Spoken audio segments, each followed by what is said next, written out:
Good evening, everybody. It's 6 o'clock. I'll declare the meeting open. Gala Kadich Wajuk Mort, KN Kadak Nija Wagalap Buja, where Jinang Wajuk Katijin, where Nitying Bula Yeye. We acknowledge the Wajuk people as the traditional owners of the greater Fremantle Wagalap area and recognise that their cultural and heritage beliefs are still important today. I'll just remind everyone before we start that the proceedings are recorded and live streamed. Anybody watching live or watching the recording will hear your voice, but they won't see your face. The camera's pointing this way. Attendance apologies. I'll just introduce the panel first. We're a little bit short tonight. Councillor Sullivan, Councillor Groom, Councillor Moughlin, Councillor Graham. Councillor Lang is a late apology for illness. The Mayor is an apology. I'm Councillor Jones, the presiding member, and we have council officers assisting the committee around the table. Disclosures of interest by members. There are none. Responses to questions taken on notice. There are none.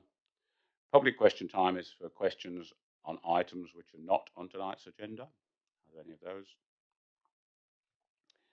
Petitions, deputations, presentations, confirmation of minutes. So I'll move the minutes of the Planning Committee dated 5th of April 2023. Is there a seconder? Councillor Groom. All those in favour? I think that correction has been made, has it? Let me just check that. It was the voting on the Hickory Street item. Can you just check that it was listed as carried 2-4 when it was actually lost, but it was noted in the council meeting. So with that correction, I'll move the minutes and seconded. All those in favour? That's unanimous. Thank you. Now we've got a couple of representatives running late. So the two parties in the audience have both asked for a delay whilst they wait for their architects to arrive. I'm not sure what's going on. So we will proceed with whatever else there is. So Edmund Street childcare. There's no one to speak on that. Nobody. Are you from that? Are you from the? Sorry. Right. So I'll move the. So this is a sorry, let's get organised. Childcare centre on Edmund Street. It's a JDAP application.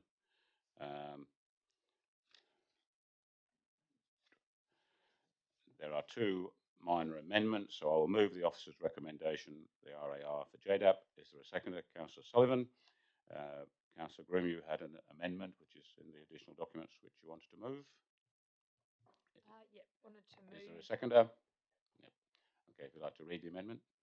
Certainly. I think it's going up on the screen. The City of Fremantle encourages the use of cycling as an alternative form of transport, and the developer is encouraged to consider design solutions to ensure safe access for small children and their parents to access the centre by bicycle.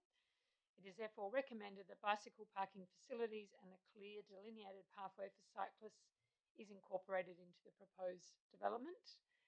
It's simply an advice note. We're not able to condition that, but the centre is very well located for residents to ride there and then continue either to work in Fremantle or to the station for public transport.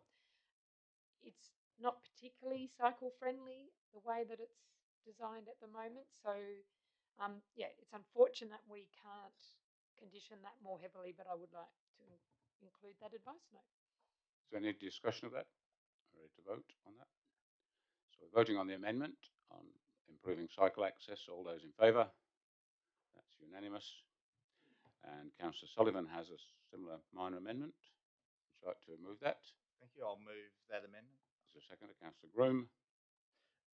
Thank you. Yeah, the amendment is similar to one that JDAP included to a previous childcare centre. So the officers have essentially grabbed that and prepared this amendment. So prior to the lodgement of a building permit, the applicant shall provide a verge landscaping plan for the verge to be approved.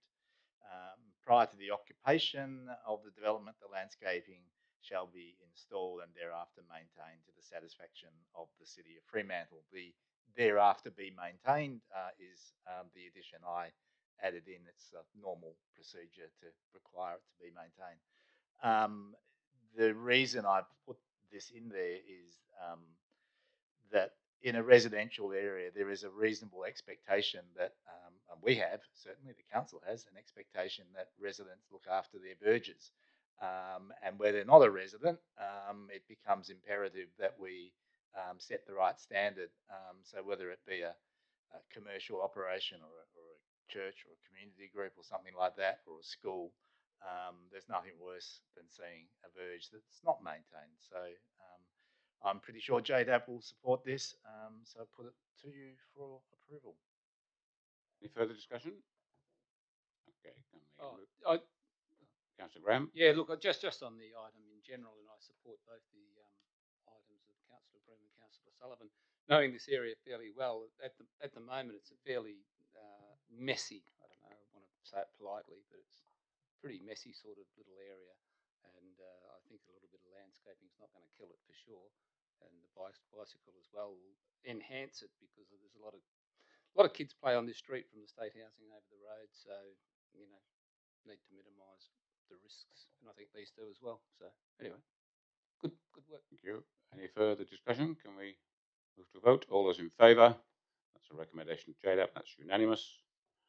We'll move to item 2, Swanbourne Street. Sorry. Oh, we haven't moved. That's on the amendments, right? So on the item as amended, 2 amendments, all those in favour? That's unanimous. Thank you. Item 2, Swanbourne Street. The architect has now arrived. Who wants to go first, the applicant or the architect? It's okay. So David Jones, the applicant, you have 3 minutes to address the committee, and then they may choose to ask questions. You need to press the right-hand button on the microphone to turn it on. That's right. Thank you. 3 minutes. Testing 1, 2. Oh. Okay.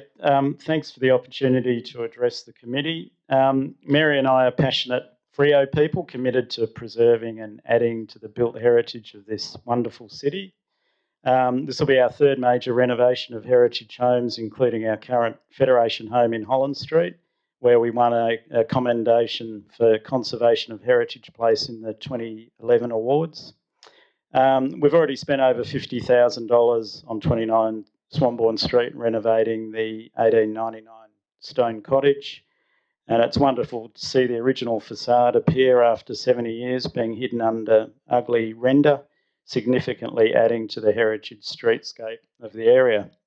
Regarding the rooftop terrace, we perhaps naively thought we could get this modest proposal approved due to a similar rooftop deck on our northern neighbour's recently built large home. I'm a marine pilot at the Port of Fremantle, and we thought it would be nice to go up and watch ship entering and leaving the port. But we're keen to get this project moving. It's also become clear the council views these decks as problematic. So in the interest of neighbourly relations, we've decided not to proceed with the rooftop terrace. On the overshadowing issue, we'd just like to ask council to consider the relative fairness of us being asked to considerably compromise on our design when both our neighbours themselves overshadow their southern neighbour by a larger percentage than what we're proposing. In particular, our northern neighbour, who relatively recently gained approval to build a very large home that overshadows our outdoor living areas and the rest of our block to a considerable degree. We believe Phil and his team have done an excellent job in addressing this significant issue for us in this elegant and thoughtful shipping container-inspired design. So with this in mind, and due to the extremely difficult orientation of the narrow blocks, we don't believe our design unacceptably impacts on our neighbours in a relative sense, and we therefore request it gains approval. Thank you. Any questions? Councillor Groom.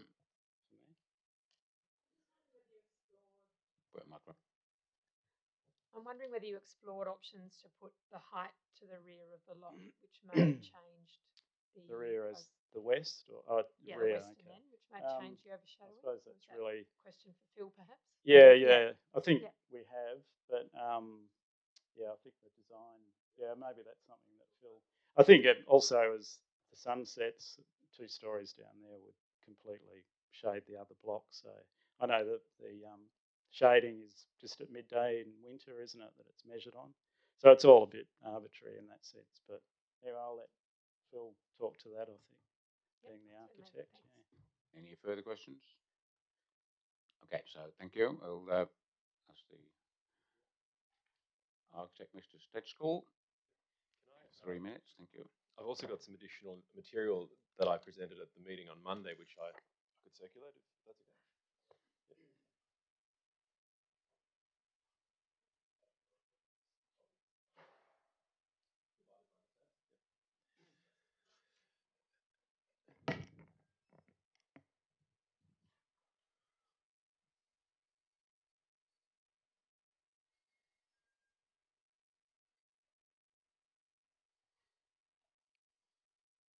3 minutes counting, is it?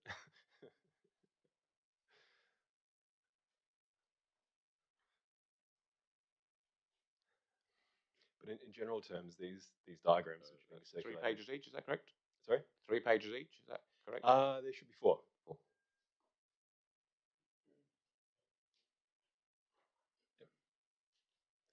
Yeah, so these diagrams sort of reinforce what David sort of spoke about earlier, and I was really just going to recap on some of those points by going through them.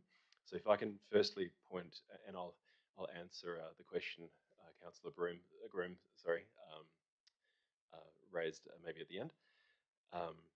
So SK1 firstly shows that shadow cast by our client's northern neighbour, which was the recently approved, well, recently built and approved prior to that building to the north, which I guess from our point of view, from a design point of view, has sort of started a domino effect.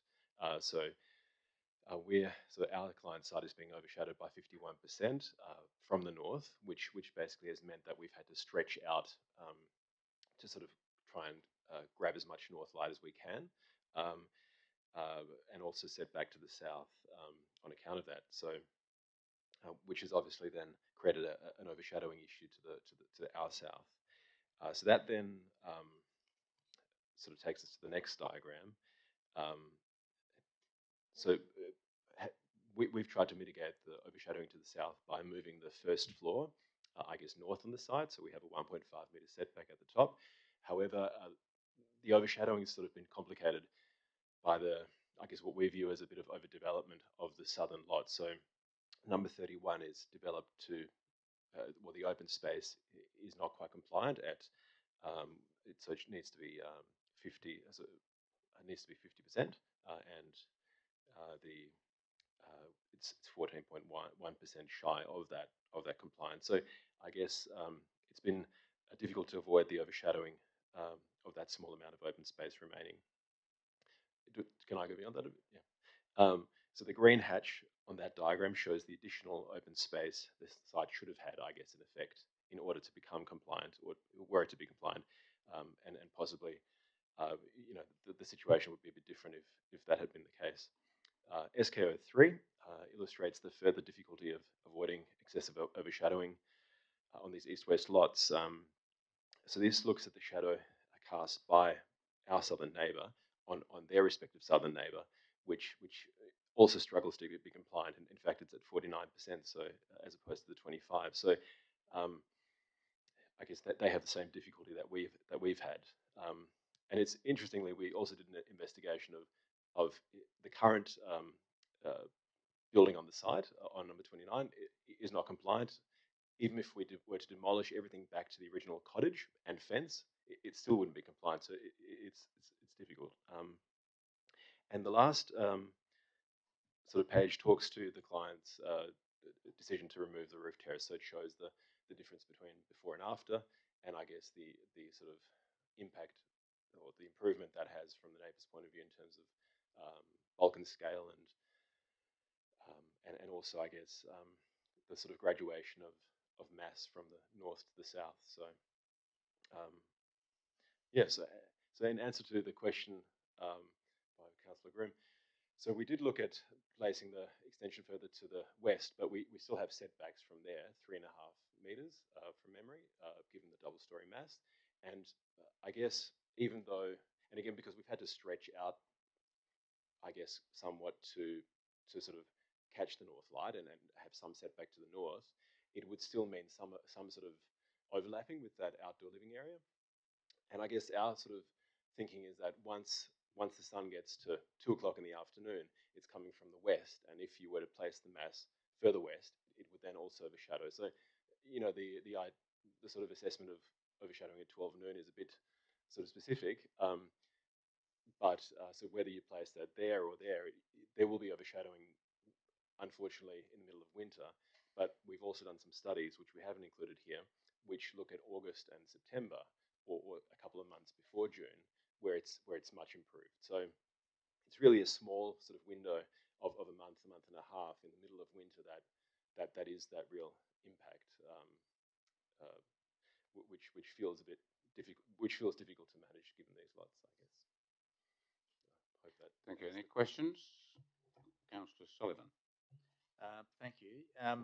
Three architects, three completely different approaches to it. So Councillor Groom and I had a chat about it, and she said, "I wonder why they didn't push it to the west," and I said, "I wonder why they didn't bring it further back into the existing dwelling and use more of the I guess the lot width, particularly on the north side, to and rotate the stairs or whatever to shorten the length of it so that it wasn't, if you like, any longer than the dwelling next door in terms of the upper stories." And I just question as to whether that was looked at. Is that an issue of the view corridor, the sort of trying to get west enough to at least look around the monstrosity next door?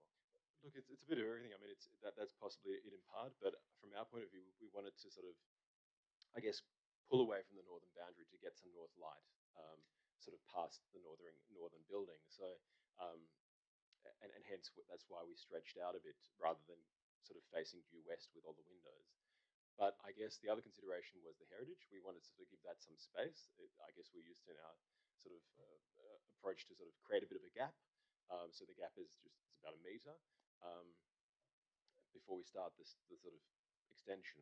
So I guess between heritage, I guess not wanting to just present a full width of openings facing west, also needing to sort of take into account some setbacks from north and south. Given the 7.5 metre wide lot, we just felt, fitting the sort of, the ensuite, the robe and the bedroom and a balcony, it just resulted in something that was in the middle of the lot, sort of a finger in the middle of the lot going east-west, much like the lot itself. So that's how we ended up in that position. But largely, I guess, sort of that, I guess, the precedent to the north, sort of us responding to that. Any further questions? Okay, thank you. We'll go into committee. Could you turn your microphone up, Ms. Councillor Sullivan? Thanks. Okay, I will move the officer's recommendation, which is for refusal. I think it's probably best we just discuss that, and then if there is support for any kind of approval, we can vote against that and move to that. So I'll move the recommendation for refusal. Is there a seconder for refusal? Councillor Sullivan. There is the option to vote this down and discuss the other alternatives. So, okay, anybody like to speak? So, Councillor Groom.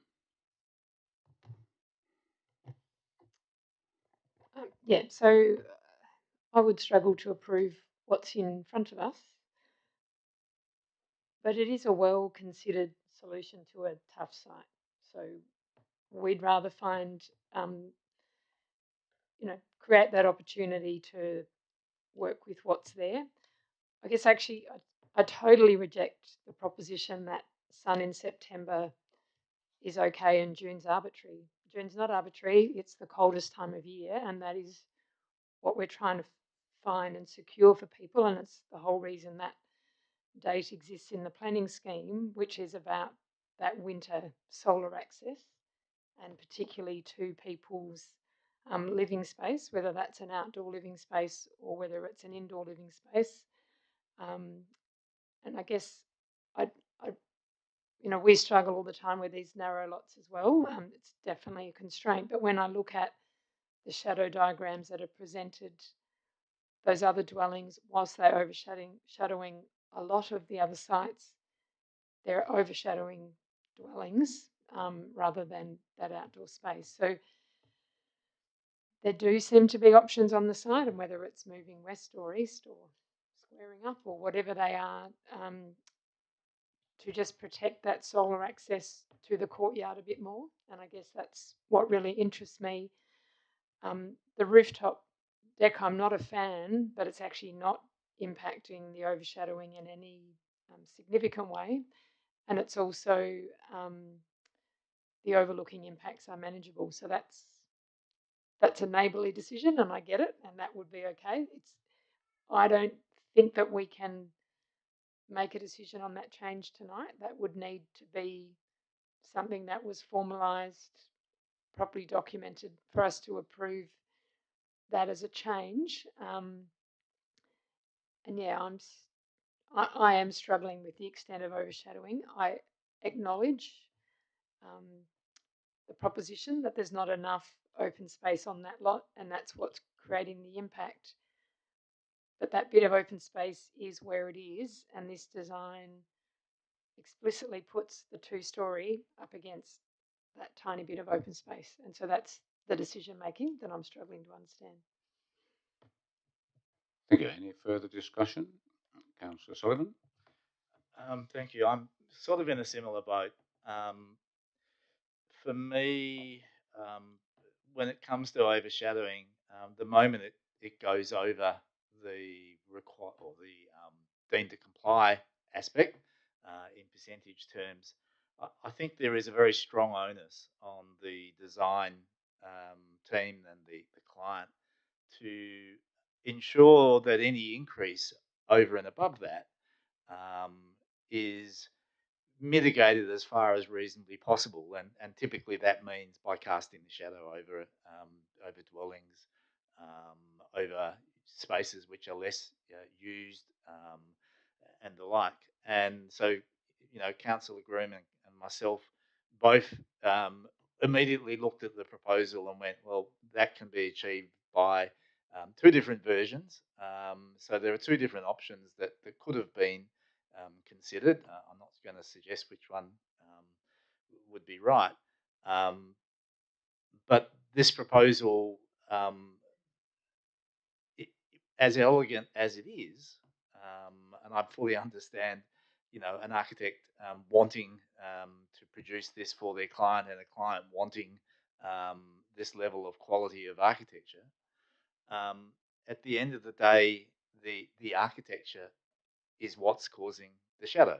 So if you elect to create flat roofs with high boxed walls, you are always going to cast a much bigger shadow than if you use a pitched roof. Typically, there are all sorts of architectural things that people do all the time to deal with their impact to the south, and particularly in the bit of the architecture which is relevant. And in this instance, I would have said the guiding principle for me, if from a planning perspective, would be um, try your hardest not to go beyond the extent of the building to the south. Because I accept all the things that were said by the applicants that, well, it's probably better to contain the building closer to the east to allow the more afternoon sun to come in, etc., etc. I acknowledge that, and I think that makes sense. But it doesn't mitigate the responsibility of the owners and the architects and the designers in these ones to go that extra mile to either reduce the shadow so it is deemed to comply, or convince us that the shadow is largely over a non-habitable area. I don't know what happened to the north. I think that's a whole exercise in itself to try and understand um, how that building got built in exactly that location. It's there. That's not tonight's agenda. In relation to the way 31 overshadows 33, they're effectively terrace houses. I mean, they might not be built as a combined thing, but they were both built next to each other. One faces south and one faces north, and almost all of the shadow from 31 onto 33 is over building. So it's not compromising them, and that's pretty consistent with terrace houses. When you buy the southern one, you buy the lemon. When you buy the northern one, you buy the good one. Um, so the other thing I would say, and I'm not sure what, and I apologise to the applicants and the architects. I literally just got back, so I couldn't do any of the site visits. But I'm not sure where the concern suddenly has come about the roof terrace, because as councillors know, I guess less worried about roof terraces. I think they're nice to have. I suspect they're a little bit of a folly. I suspect they don't get used anywhere near as much as people dream that they're going to get used. But I also don't think that they're outrageous to want to have, provided that the overlooking is dealt with. And in this instance, while the roof terrace is casting a little bit more, it's not the main offender. The main offender is the very boxy architecture of the second story. Like Councillor Groom, having tried the let's deal with this on the run in the last council meeting, I'm not inclined to go down that path again. Any further discussion? Councillor Graham. Oh, yeah, well, from a non-architectural point of view, I suppose. It's been interesting listening to it all. I did go out on site with Councillor Jones on Monday, and it is a very narrow lot. The house does need a lot of work. I understand the height. I think the architect and the applicant have done their best to try and mitigate it with setbacks, and it's been further mitigated with the deletion of the roof terrace, which I'm not a great fan of roof terraces, unlike Councillor Sullivan in a way. I think they are underutilised and just perhaps a waste of time, of everyone's time and money. Now, the northern neighbour, which is 27, I mean, that I think you really need to go on site to have a good look at how that impacts on 29, in my view. I mean, it's quite outstanding when you stand there. Not saying that that is the reason to approve this one, but it certainly is a precedent that has been set, and whether it's an unfortunate precedent or not, I don't know. But I would, and the overshadowing, I mean, the actual green space, when you look at it, is, it's about from here to where Councillor Sullivan is, and about as wide as that. So it's not as if you could sit out there anyway and play a game of backyard cricket or anything. So yeah, I know it's a tricky one. I'm inclined to put my hand up for it as an approval now that the roof terrace is gone. But if it's going to go for a bit of a deferral and another look, I'm quite happy with that as well. But I certainly don't think we need to refuse it and throw it out at this stage. Okay, so it sounds to me like we might be moving towards a referral. Anyone else like to speak on the refusal? So I'll just speak without proposing a referral, but I think one option, just for the benefit of the applicant, is we could refer it back to the officers to give you an opportunity to change the plans to reduce the overshadowing, and that means you don't at this stage have to make a decision about the roof deck. That can still stay in there. And then you would try to get those plans in for this meeting in a month's time. I will just see if there's any further discussion before moving that.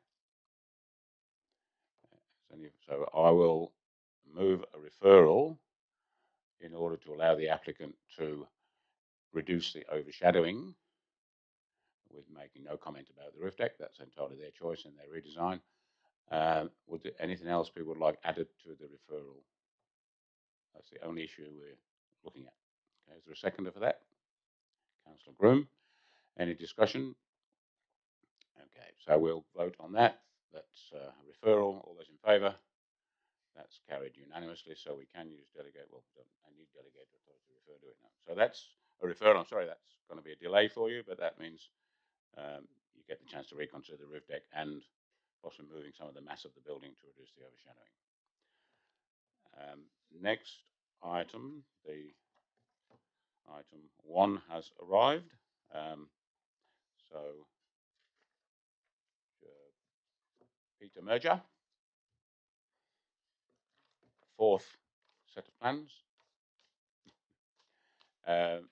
So just before you speak, I'll just explain to you the plans you submitted on just before the last council meeting have now been assessed, and the panel do have a recommendation based on that. So I'll explain that when we move a motion, but the recommendation in the agenda refers to what we'll call the 3rd set of plans, and the recommendation in the additional documents, correct, refers to the 4th set of plans. Okay, so we do have both sets of plans in front of us. If that helps you. Okay, just press the right-hand button on the. Thank you. Okay, thank you. Good evening, councillors. It's nice to see you again. My name is Peter Merger from Urbanista Town Planning, and I'm speaking in support of the application for 8 Hickory Street in South Fremantle. With me again are the owners of the property, Ian and Jana Belinge. This is the 4th and hopefully the final time that I need to present to council in relation to this application. The owners are keen to just get on with building their new home and moving forward with the application. At council last week, a decision was made to refer the application back to committee for determination to allow further time for an assessment to be completed on the plans. That has been done now, and I thank the officers for moving quickly to get that done within a week. And it is a very detailed report, so I appreciate the effort that was put into that. With the assessment now completed and attached as additional information in the council agenda, as I see it, there are no further obstacles preventing approval of the application.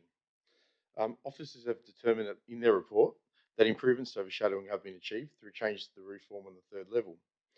When we first presented to council back in December last year, there was a 34% overshadowing on the adjoining property. That was then reduced to 29%, and now we've achieved a 27% overshadowing of the adjoining property. I think that's a positive outcome for the neighbours to the south. And I would like to thank Councillor Sullivan for his efforts during the process to improve the proposal and to address the concerns of the neighbours. Thank you. The owners prefer the amended design, and I think it will be more compatible and consistent with the look of the existing house and as well as the streetscape. So again, I ask the council to please support this application. There's not much more to say other than we have an improved proposal. We've worked with council and achieved a design which is better than what we started with back in December. So I thank you, and hopefully I can walk out of here with the owners with a smile. Thank you. Thank you, and thank you for your patience in modifying the plans. And it's pleasing to hear that you think what you've got at the end of it is better than what you had at the start. Any questions, Councillor Groom? I have a question, and it is actually a question I raised at council last week. So there is an inconsistency between the plans and the elevations with regard the eastern window on the covered roof area. So I'm wondering what we're approving. The plans still show the window to one side, and the elevations show the central windows. Was that on okay, I was trying to see a condition about that. Is that now condition? Is that on the 3rd level? Thank you. Okay. The 3rd level, Yeah. correct. It's all right. Chloe's conditioned that. Okay, I couldn't see it, but that's great. Thank you. There is a condition in the alternative recommendation to cover that. Yeah. Perfect. Thank you. Thank you. Question answered. Any further questions? Okay, so I'm going to move the alternative recommendation, which is in the additional documents. Let's make sure everybody's very clear about that. The plan's dated April the 14th. They're in the additional documents with an alternative recommendation for approval. Is there a seconder? Councillor Sullivan. Any need for discussion? Sullivan. Yeah, no, it's just worth clarifying that because I think it was raised at council. So the officers, while the applicant said that they were prepared to modify that window and make it square, if you like, so that it didn't go any further to the north, its opening, than it previously did. That may be the result that they end up with, but I think the staff were keen not to see any further additional drawings submitted. They just wanted to assess the drawings that were on the table already, and so the condition now, instead of originally it just talked about the overlooking requirement for the roof terrace, it now talks about the covered terrace area as well as the open terrace area. So those with those additional words in that recommendation, it covers all openings of that third level, and they will all need to comply one way or the other. If you look at the drawings, the window below the rear-facing bedroom window also has the potential for overlooking the property to the north, and what they've done on that one is put a side screen on it. And so there are a number of different ways the applicant will be able to resolve that. They can have a highlight window, in which case it's not an issue. They can shorten it, as in reduce its width, or they can put a screen to the side of it to deal with the overlooking.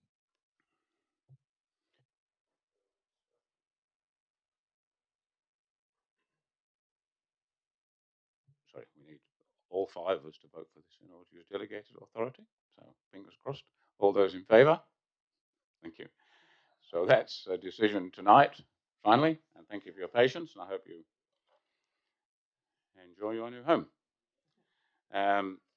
Item 3, Bradbury Way, unauthorised outbuilding. I'll move the officer's recommendation, which is for approval. Is there a seconder? Councillor Graham. Any discussion? No discussion. Yes, Councillor Groom. Just that when I learnt my trade, you couldn't have a building half a metre off a fence, and I do find that immensely frustrating because it is not manageable, but the officers have advised me it is lawful. So I'm kind of with the owners, but it's there and it's what it is. Thank you. Yes. Any further discussion? Okay. All those in favour? That's carried by unanimously, so that's a delegated decision.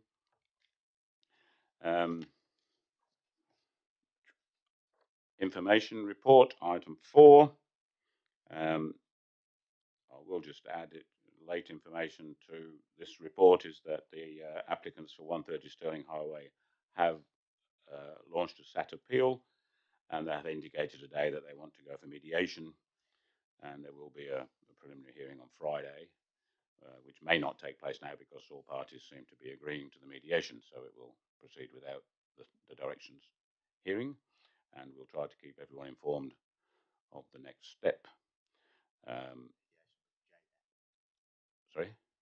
Well, it's JDAP appeal, yes, but the council officers will be involved and will be able to at least let us know when the meetings are. And as I understand it, individual councillors are entitled to ask to attend if they wish.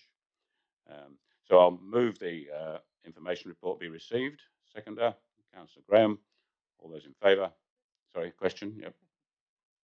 And I should perhaps know, but with the Amherst thing, what does the orders for a Section 31 reconsideration of an amended proposal mean?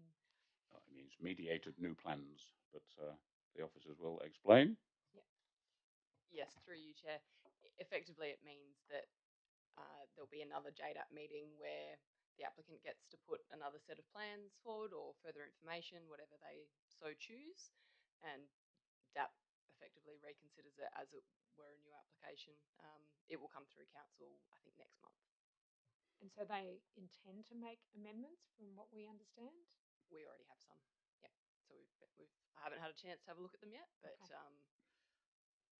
There's some.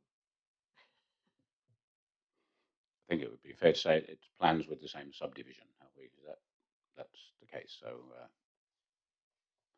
redesign plans, but the same subdivision.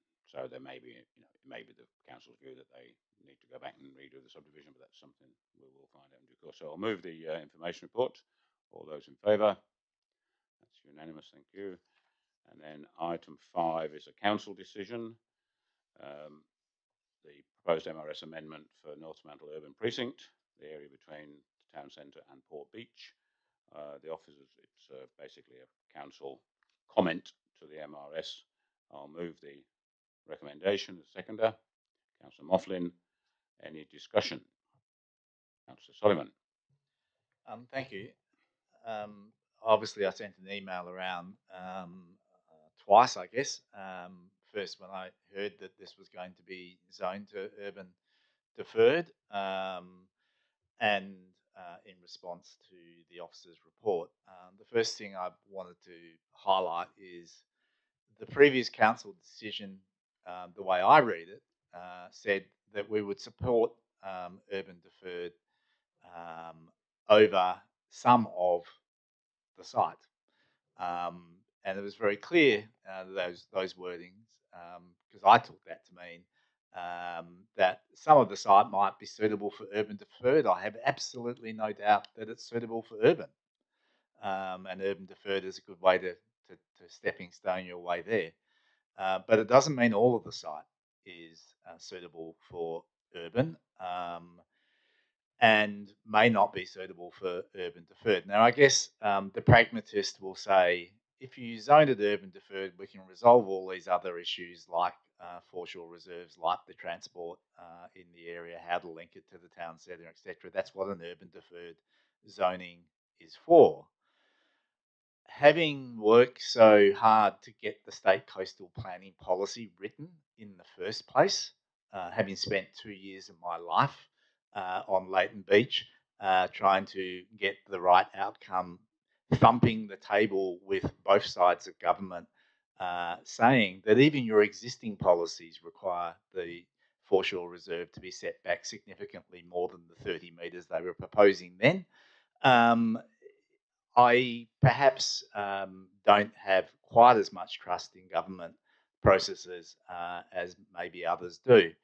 But the reality is the state coastal planning document, when it was originally written, actually said in the preamble from memory that the policy needs to be implemented at the first stage of planning. And for me, that means including an MRS amendment being the first stage of planning for this area for some 60, 70 years, that area be looked at as part of this stage of planning to either make sure that we don't give people the indication that an area that should be foreshore reserve might end up being urban by not zoning at this stage as urban deferred and just leaving it as industrial, or basically making sure that coastal planning work is done at this stage, because it's just fundamentally critical. I guess when I wrote my email the other day, I was essentially suggesting that, well, maybe it should be zoned parks and recreation first, or at least the bare minimum. And the bare minimum is 250 metres wide, which is a significant increase on what the green zone is currently shown. If you know Brack Street and basically Brack Street severs the site in two halves. The western half, there are some who have already said, people who are used to dealing with the state coastal planning policy, have already said that everything west of Brack Street should be foreshore reserve. Now, others might argue that's an ambit claim. The minimum that it will need to be, in my opinion, having a reasonable basis to have a strong opinion on this, is a 250 metre reserve will be required, and that line will be around about halfway between Brack Street and the western extent of their lot. In other words, at least half of that western half, so a quarter of their site, will need to be foreshore reserve. And I'm not keen to see the state sort of hand over urban deferred and then try and negotiate backwards from that position to see whether we can get that. It strikes me that we're going to end up with a scenario maybe a little bit like North Bank, and Councillor Jones will remember that. I can't, I was working for the developer where the foreshore reserve, I think, was supposed to be 25 metres, but the community got 10 metres.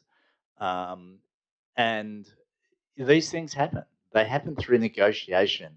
They happen through lobbying. They happen by big developers working with government to try and come up with an outcome where the government feels like, well, it can't just take the land, even though it says in the statutes that they can just take the land if it's been rezoned. They can just take the land, meaning they don't actually have to pay for it, but they will be lobbied and they will be an expectation that somehow some sort of benefit other than just rezoning is going to come their way.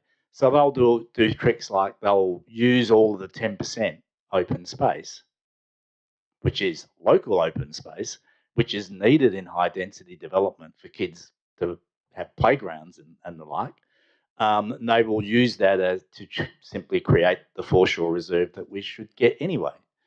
The other thing I kind of worry about is we already have an experience with how strongly the owners of this land will push for redevelopment.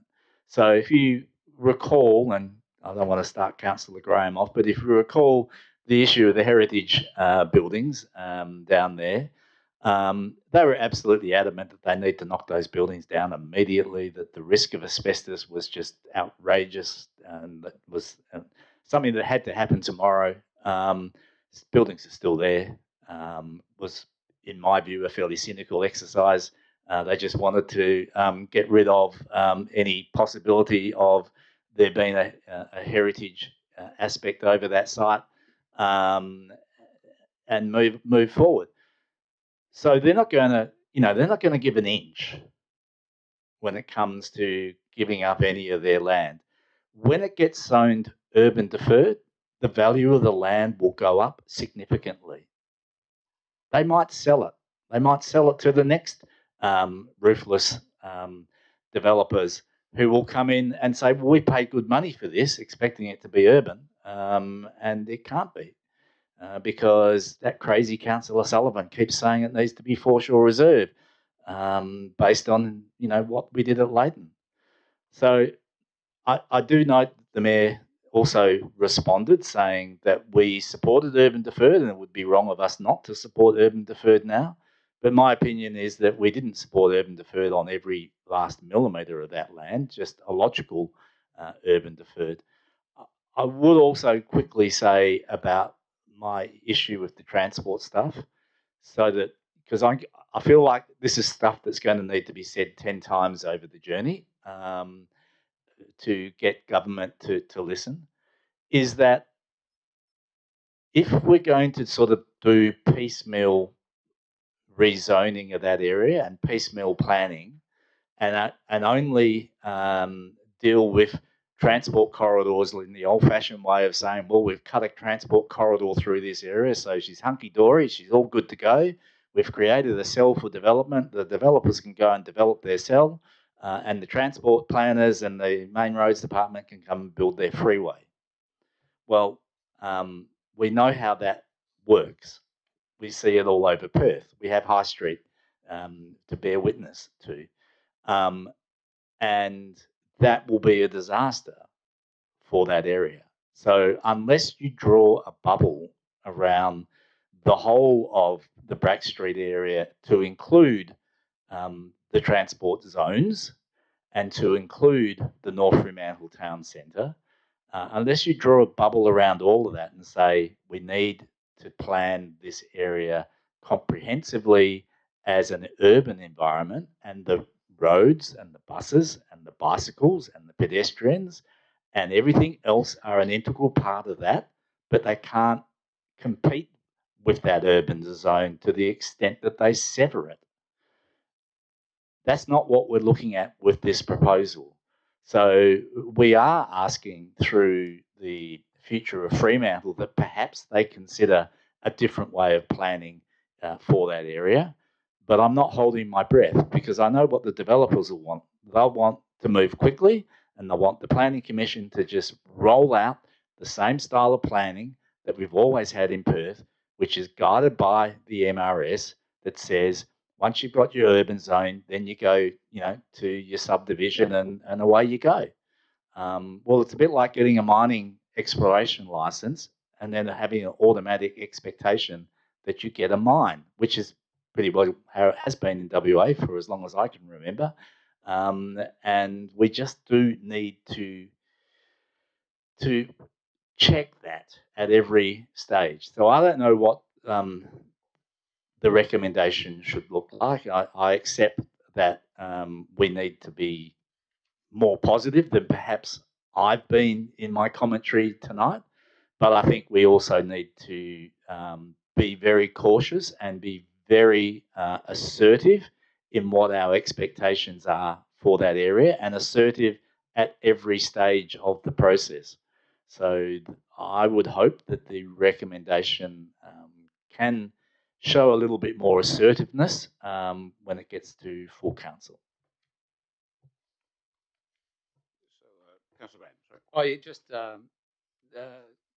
for Councillor Sullivan and everyone else's interest, the buildings have gone. Today I went past there and the outbuildings are completely demolished, and the last one was about 10% to go. So I'd imagine by 4 o'clock this afternoon it was totally gone. But look, I understand where Councillor Sullivan's coming from, but I support the current officer's recommendation. This is going to be a long, drawn-out process. We're a long way from making any of those sort of major amendments at this stage, in my opinion.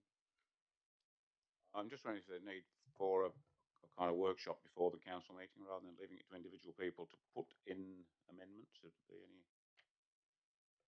support to request the officers to arrange that? Yeah. So I won't move that way. I think we can just do that informally, but maybe some opportunity to look at the recommendation and redraft it together rather than have several people putting amendments in and then arguing about it on the night. So maybe we can look at that. So this is going to council. So all we're doing is tonight is recommended to council. I don't know if anyone wants to modify a preamble to it to say that we're looking at modifying it. I think that will become evident anyway. So yes, Councillor Groom. Yeah, I guess I'm torn on this. I understand what Councillor Sullivan is saying, and that sense of you open the door a tiny crack and it gets wedged open. On the other hand, idealistic view, it's not the intent of urban deferred to open the door in that way. It is to say that this general area will one day be urban, but we need to understand a lot more about it before we understand how much urban and where, but fully understand the kind of concerns around that. And I'm not opposed to us returning with a different proposal for the balance between, where the green line goes, if we like, of the, can't even remember what it is, Parks and Recreation or whatever it was called, and the urban deferred. But I think we need to be able to point to a number that says why that line is where it is. So I'm interested in the 250 metres.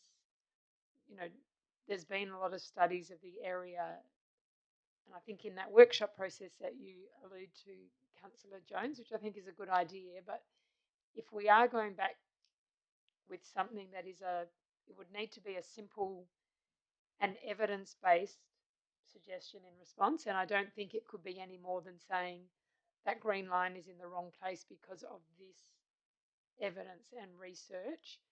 I would really support that. I wouldn't support, despite why I think there's merits in it, kind of blowing the argument up any more than that, because we do need to stay the course and work in good faith to the extent possible. But I do agree that if that green line is nowhere near sufficient based on evidence, then we probably should look at a different kind of response to that. Thank you. The director would like to make a comment. Thank you, Chair, and through you, I totally understand where Councillor Sullivan is coming from, and always up for a workshop. But I think there may be some value in trying to craft a little bit extra into this recommendation to see if it does hits the mark, and if not, then maybe move to a workshop. And while Councillor Sullivan was talking, I'm thinking in the recommendation, and happy to take this offline and work on it between now and council. But I think between recommendations 1.1, 1.2, which are the real key to this, it's all about how much space do we need for the future, how much are we going to have in terms of coastal erosion that we need to contingency plan around, and I fully understand those concerns, and it may well be we could put a new 1.3 in there before we start talking about what's essentially is the detail when we get to transport, which is around that the city does not support the current indicated line between reserve and urban until the issues in 1.1 and 1.2 are finalised. So, and I think Councillor Groom, you raised that as well. It's that line, isn't it, between the green and the red? Where does that go? And the nervousness that we potentially are seen to lock down that amount of red early, and the expectations are that that goes gets locked down early, then it's difficult to retreat back from that. So I think maybe there is some wording we can put in there that is not going to upset everybody, but we're clear that that line is really the discussion point. And maybe there's a suggestion in there that we look at the review of the Leighton Parklands master plan.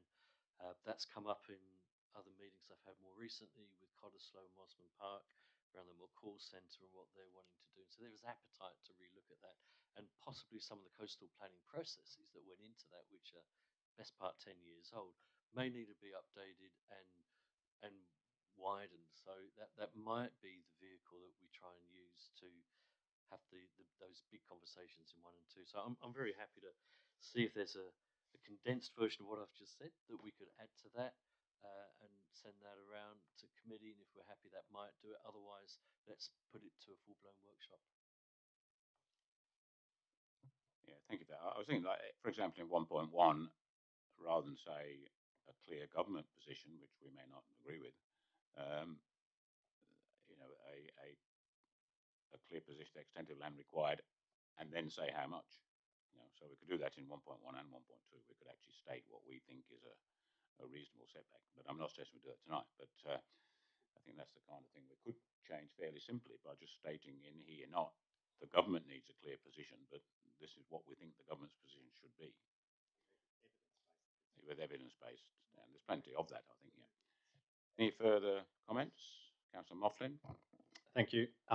Yeah, I most probably fall into the camp of what Councillor Sullivan referred to as the pragmatists, but I fully understand the scepticism with which he comes with his history associated with these types of, or significant coastal development. So I'm more than okay for us to have a look and for our position to evolve, but maintaining that consistency, if you like, with what we have spoken about previously, I think is important, and it's absolutely okay. The officer referred to not upsetting anyone. If we need to upset someone because it's not actually a reasonable outcome, that's okay for us to do. But I would like us to make sure that we're doing it with reference to where we've come from, and that we can generate that evidence to show how we've done so. So I suppose, yeah, and maybe just a question in regards to processes you referred to of a workshop or review.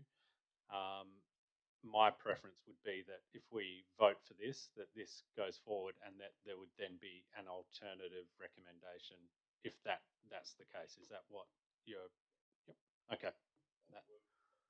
Job would be to amend this or to propose an alternative recommendation, which I agree should not be very different in structure. Just needs to have some what we think should happen in there, rather than saying I mean, all the way through it says the state government needs a position on, or that we're fairly confident the state government position will not be one that we agree with. So there's not a lot of point saying that that's a condition of going forward. It's much better to say what we think. And there is a lot of interest in the community on this, obviously, um, and I think speaking to some of them, having read it, they kind of think this has got all the right things in it, but it's the right things are entirely reliant on the government doing the right things without us actually saying what those things should be. So that's where I'd be looking to change it.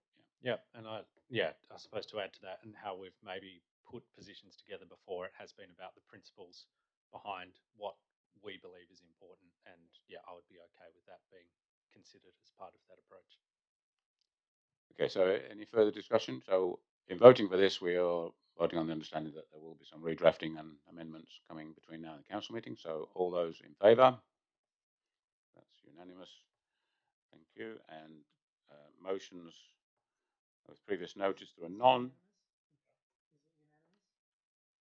Yeah, put his hand up. Yeah. Do you want to vote again? Well, look, I'll take the vote again. All those in favour? All those against? Okay, we've got that. There were hands half raised.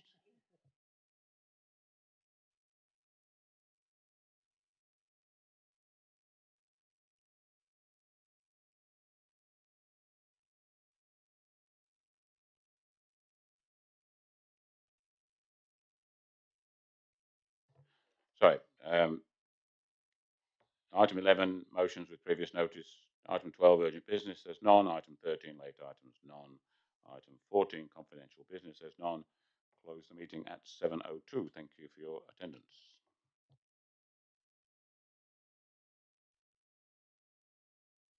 Just wait a minute until the recording's turned off.